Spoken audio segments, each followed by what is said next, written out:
소진님, 요즘에 제일 핫한 간식이 뭔지 아세요? 바로 탕후루인데요. 이 탕후루가 뭐 그렇게 기술이 막 필요하지 않을 것 같아서 퇴사 후에 뭔가 할 수 있는 뭔가 좀 창업이지 않을까 싶어요. 저희가 없는 건데 이게 진짜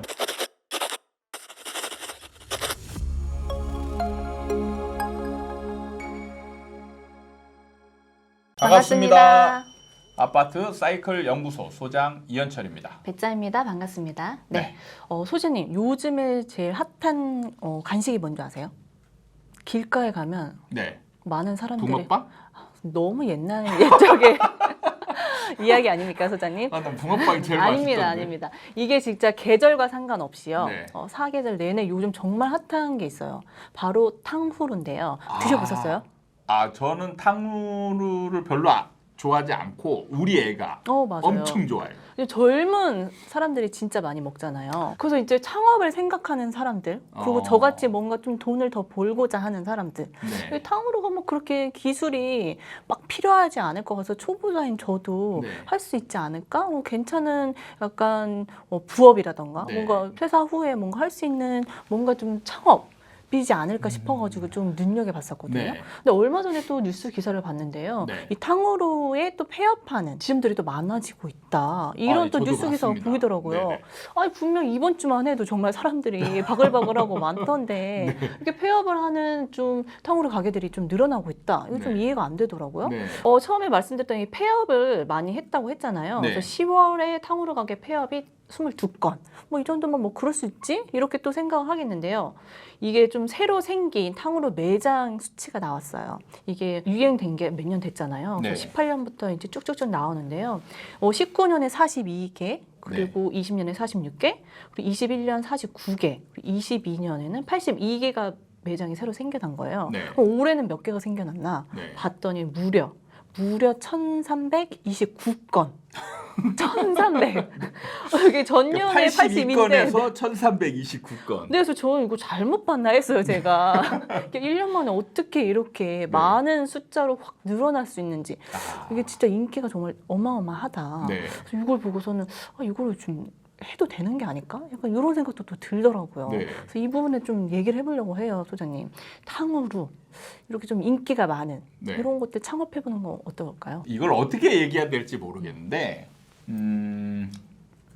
저는 창업을 하는 사람들한테 뭘 조언을 해주고 싶냐면 너무 내가 생각하는 업종이나 그 프랜차이즈를 그것만 보면 안 된다. 그러니까 시장 전체에 흘러가는 방향, 그다음에 이제 사람들의 일종의 국민성도 들어가야 돼요. 국민성도 들어가야 된다. 창업하는데 국민성을 봐야 된다. 이런 거는 너무 좀 참 커지지 않나? 어이가 없는 건데 이게 진짜 무시 못하는 거예요. 무시 못하는 정도가 아니고 저는 결정적이라고 생각합니다.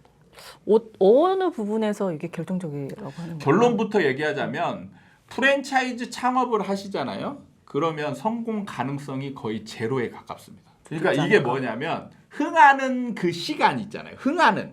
그러니까 내가 실제로 돈을 버는 시간이 1년에서 2년밖에 안 돼요. 자, 여기 그게 대표적이게 지금 이 탕후루인데 지금 18년도에 14개 생겼고 19년도에 42개 생겼고 20년도에 46개 그 다음에 21년도에 49개면은 이 정도까지는 그냥 이제 뭔가 해보고 싶은 사람들이 했잖아요. 네. 그럼 이 사람들이 돈을 벌었을까?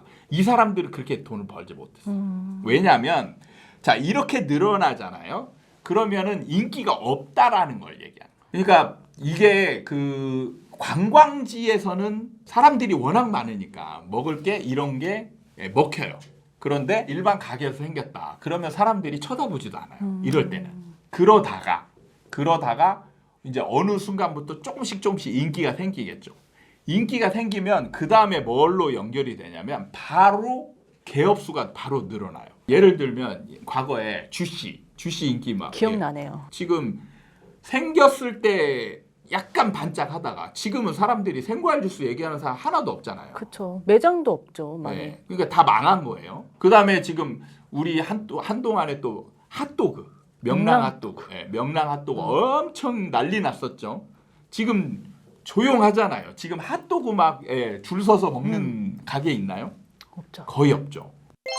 프랜차이즈가 하나 이렇게 딱 생겨서 이제 좀 어느 정도 인기를 끌잖아요. 그러면은 우리 배짱이님처럼 사실 이제 회사 다니고 있는 사람들이 회사 다니면서 이제 퇴직 준비를 어느 정도 해야 되잖아요. 그러면 적당한 나이에 대부분 다 이제 좀 빠른 사람은 50대, 예. 그 다음에 이제 정년까지 가는 사람이 60대인데 요즘은 60대도 활동을 충분히 할 수 있는 시기란 말이에요. 그리고 이제 회사를 다니다가 퇴직한 사람들은 뭐가 있냐면 돈이 있어요. 그러니까 일을 할 수가 없는데 돈은 있어. 그럼 우리나라 사람들은 뭘 생각하냐면 그 대안으로 대부분 창업을 생각해요. 창업을 생각하는데 문제는 여기에 이 두 가지의 우리나라 이제 또 그 일종의 국민성이 있는데 하나는 창업을 아주 쉽게 생각한다. 그런데 막상 하려다 보면 이게 이제 약간의 두려움이나 이런 게 생기죠. 네. 그러면서 기대는 게 있어요. 프랜차이즈. 프랜차이즈. 네. 그럼 두 번째는 뭘까요? 창업을 좀 쉽게 생각하는 국민성이 있는 거고. 네. 두 번째는 우리나라가 프랜차이즈 공화국이라고 했잖아요. 프랜차이즈 공화국인 게 뭐냐면 일종의 프랜차이즈 브로커들이 어마어마하게 많아요. 뭐 이렇게 특별한 게 나오잖아요. 그러면 이 브로커들은요, 이 레시피를 딱 몇 번 가서 먹어보고 베끼는 거를 그대로 딱 다 해요.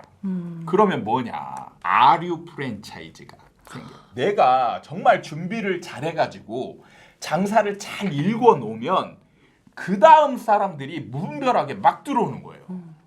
그러니까 이거는 대응을 내가 알아도 안 되고 아무것도 안 되는 거예요. 근데 소장님 말씀하여 어찌됐든 그렇게 3개, 4개가 생긴다는 거는 그래도 사람들이 수요가 있다는 말이잖아요. 그렇게 되면 또 처음 들어왔던 이런 상가들을, 가게들은 네. 그래도 장사가 꾸준히 잘 될 것 같은데 네. 모든 프랜차이즈는 성공할 수 없다. 이렇게 처음에 말씀을 하셨잖아요. 네, 네. 근데 그렇지는 않지 않을까. 선발주자는 괜찮지 않을까. 네. 이런 생각이 들거든요. 그렇죠. 그렇게 생각할 수 있어요. 근데 그게 뭐냐면 우리가 음식과 일반 음식과 기호식품이 다른 점은 기호식품은 간식이잖아요. 그래서 간간히 사 먹어요. 그리고 가격대도 높지 않아요. 그리고 가격대가 비싸지만 안 사 먹어요. 프랜차이즈의 특징이 단골 개념이 약해요. 네. 왜냐하면 제가 이 브로커들이라고 했잖아요. 그러니까 프랜차이즈 브로커들은 레시피를 거의 똑같이 만들어요. 그러니까 나중에 가보면 사실 맛 차이가 거의 없어요. 그러니까 처음에 줄이 서면 줄의 효과가 진짜 대단한데 근데 이 하나 둘씩 아류 프랜차이즈들이 생기면서 이 줄이 줄어들게 되거든요. 그러면 나중에 보면 원래 자리 잡았던 본점 1호점도 줄이 이제 서서히 없어져요. 그러면 사람들의 인식 속에서는 뭔가 아쉬워서 먹을 때는 되게 맛있는데 여유가 있을 때 먹으면 그 맛도 되게 별로인 경우들이 많아요. 그러면서 이제 그 원래 있던 집까지 안 찾아가게 되는 거죠. 그래도 소장님 어찌됐든 흥하는 시간이 반짝이긴 하나 네. 그래도 흥하는 시간은 있다고 하셨잖아요. 네. 이 프랜차이즈도. 네. 만약에 내가 진짜 좀 준비를 해서 프랜차이즈를 딱 개업을 해서 성공의 길로 올려놓은 다음에 네. 내가 좀 권리금을 받고 어. 이렇게 팔고 쏙 빠져나오면 네네. 그래도 이거 정말 좀 드라마틱한 제 인생이 성공하는 길이 아닐까 네. 이런 생각도 하게 될 것 같은데 네. 이건 어떻게 생각하세요? 아주 영리한 생각이신 거죠. 예. 그런데 그게 안 돼요. 안 되는 게 두 가지 측면입니다. 하나는 본인이 안 되는 게 있고요. 네. 두 번째는 이제 다른 사람, 그러니까 사줄 사람이 그게 안 되는 게 있어요. 본인이 안 되는 건 뭐냐면요. 본인이 자 이런 경우는 뭐냐면 시장의 흐름을 완벽하게 알고 있을 때 그 타이밍을 잡는 거예요. 근데 대부분은 시장의 타이밍을 잘 모르죠. 모르기 때문에 팔 타이밍을 놓치는 거예요. 그러니까 권리금을 많이 받기 위해서는 뭘 해야 되냐면 장사가 제일 잘 될 때 내놔야 돼요. 근데 장사가 잘 되고 있는데 이걸 팔아야 돼? 이게 이제 첫 번째 문제고. 자, 사줄 사람 입장에서 만약에 배짱이님이 창업을 하려고 생각 중인데 잘 되는 가게가 있어요. 저 집을 좀 보고 막 이제 분석을 했어요. 근데 저 집이 가게가 이제 매물로 나왔네. 근데 이런 집이 권리금이 쌀까요? 비싸겠죠. 그러니까 우리가 팔려고 하는 사람은 이렇게 팔겠죠. 내가 들어간 시설금 거기에다가 영업권을 더해서 권리금으로 판단 말이에요. 그러면 내가 창업을 내가 스스로 할 때는 시설금만 들어가는 거예요. 그잖아요. 네. 그러면 영업권이 빠진단 말이죠. 그러면 내가 이걸 인수할 것이냐 아니면 신규 창업을 할 것이냐 고민을 할 거란 말이죠. 그럴 때 대부분이 신규 창업을 택해요. 오늘은 이 탕후루, 인기 있는 탕후루 가게를 보면서 창업을 좀 생각해 보시는 분들도 저뿐만 아니라 좀 많은 사람들이 생각을 하실 수도 있었을 것 같아요. 그래서 이 프랜차이즈의 창업 어떨지 한번 얘기를 해봤는데, 어찌됐든 성공을 할 수는 있으나 그 가능성은 정말 희박하다. 네. 이유는 이 시장의 파이가 정해져 있기 때문에 이게 아무리 장사가 잘 되어도 서서히 이제 사람이 끊일 수도 있고, 이 프랜차이저의 특성상 이 레시피가 더 비슷하기 때문에 단골이 꾸준하게 있을 수는 없는 이런 생태계 문제 때문에 프랜차이즈로 성공하는 거는 쉽지 않다. 오늘 마지막에 이 빠져나오는 부분을 얘기했을 때 부동산 시장이랑 비슷하다고 말씀하셨잖아요. 네. 저도 딱 들으면서 우리가 딱 그 정점 올라가는 순간 딱 팔고 나오는 거잖아요. 네.